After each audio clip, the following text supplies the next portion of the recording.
Hello friends, आज का हमारा जो टॉपिक है data science for the beginners, how to learn data science for free, right? So in this video I will explain the each and everything whatever required for the learn data science, right?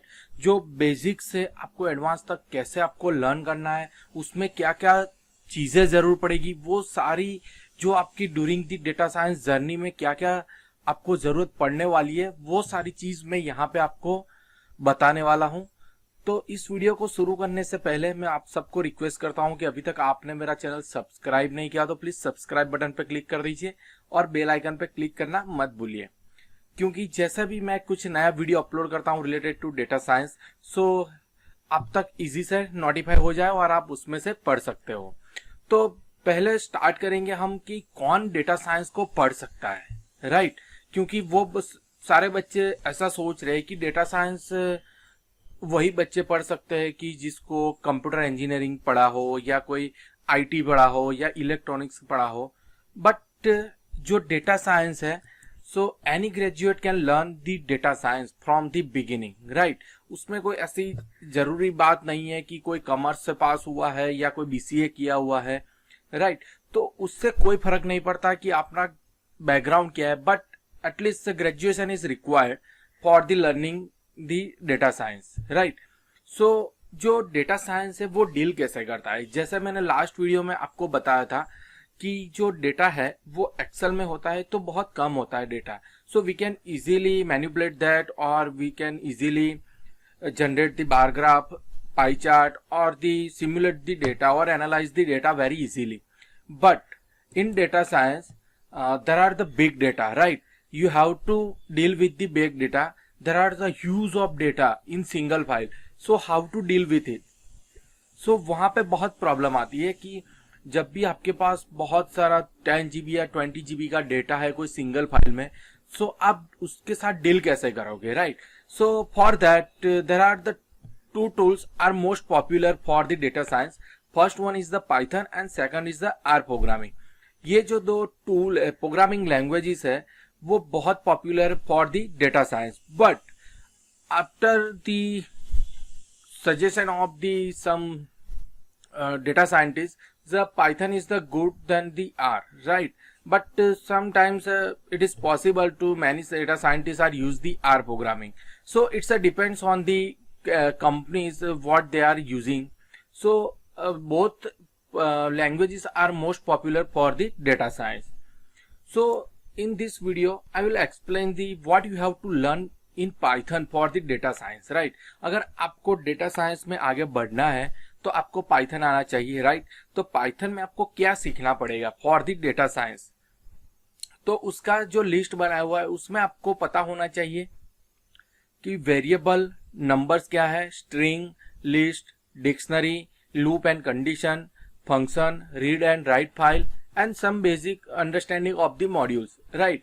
कि उसमें ये सारी चीज क्या है Python में, आपको practically भी उसको देखना पड़ेगा, right?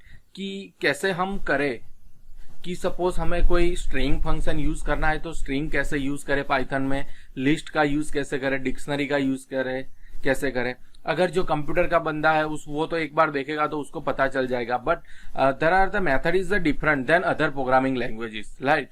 So we have to learn the how to use the loop, condition, function, read and write files. So this thing is required for the data science. Then next what you have to for the data cleaning.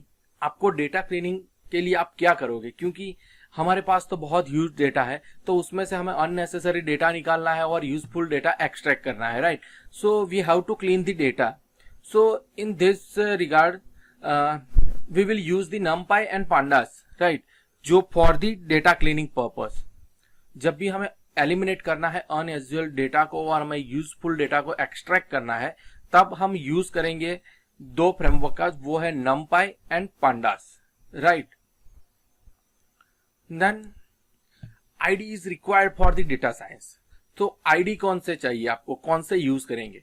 So there are two ID is there, Visual Studio for Python and PyCharm for the Python, and Jupyter Notebook. It will be helpful to us to generalize the visualize the data, right? So it is a not the ID is just a Jupyter Notebook, right, as Sublime or the Notepad++. So Jupyter is useful for the data science purpose, so that is why I have included over here. Then next, for data visualization you need Matplotlib, means जो Matplotlib libraries है वो हमें help करेगी जो data visualize करने के लिए। उसमें बार चार्ट आता है, फिर पाई चार्ट है, लाइन ग्राफ है, हिस्टोग्राम है, एक्सिस पे आपको कोई डेटा दिखाना है, तो वो सारी चीज हमें रिप्रेजेंट करने के लिए Matplotlib लाइब्रेरी का यूज करना पड़ेगा। वही हमें हेल्प करेगी कि डेटा विजुलाइज करने में। Then we have to little bit know about the SQL language, structure query language, because जब हम यूज करते हैं कोई भी डेटा एक्सट्रैक्ट करने के लिए, so as you know, if you are computer engineer, you know better how to deal with the database from the our front end, right? So general query means select, insert, update, delete और join, order by. So ये जो सारे चीज है वो important है for the data science, because कि हमें सपोज 2, 3, 4 फाइल है हमारे पास और हमें उसमें से डेटा ज्वाइन करके वहां पे रिप्रेजेंट करना है, तो हमें ज्वाइन की जरूरत पड़ेगी। अगर कुछ डेटा निकालना है तो डिलीट की जरूरत पड़ेगी। सपोज अपडेट करना है तो हमें अपडेट क्वेरी की जरूरत पड़ेगी। और समहाउ कि हमें उसको ऑर्डर बाय दिखाना है डेट वाइज, तब भी हमें यूज करना पड़ेगा ऑर्डर बाय। सो हमें ये बेसिक चीजें याद करनी होगी। अगर आपको नहीं पता है तो आप इजी से कोई भी ये ट्यूटोरियल ओपन कर लीजिए, ऑनलाइन PDF भी अवेलेबल है, तो आपको इजी से पता चल जाएगा। देन इन एडिशन कि अगर आपको जर्नी स्टार्ट करनी है डेटा साइंस में, so you have to learn about the machine learning as well as the deep learning, right.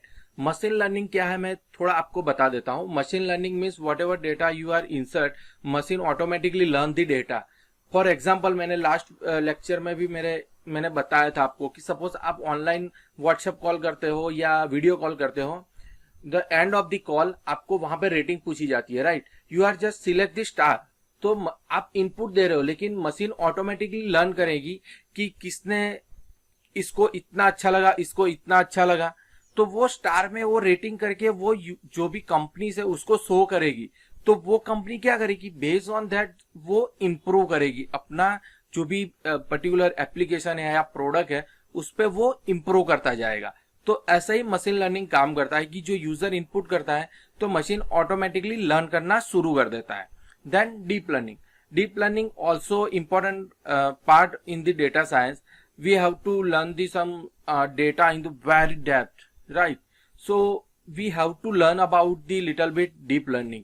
So in this video I have explained the what is the requirement and who can learn the data science and what are the basic requirement for the learning of the data science, right? So in this video I have explained the each and everything.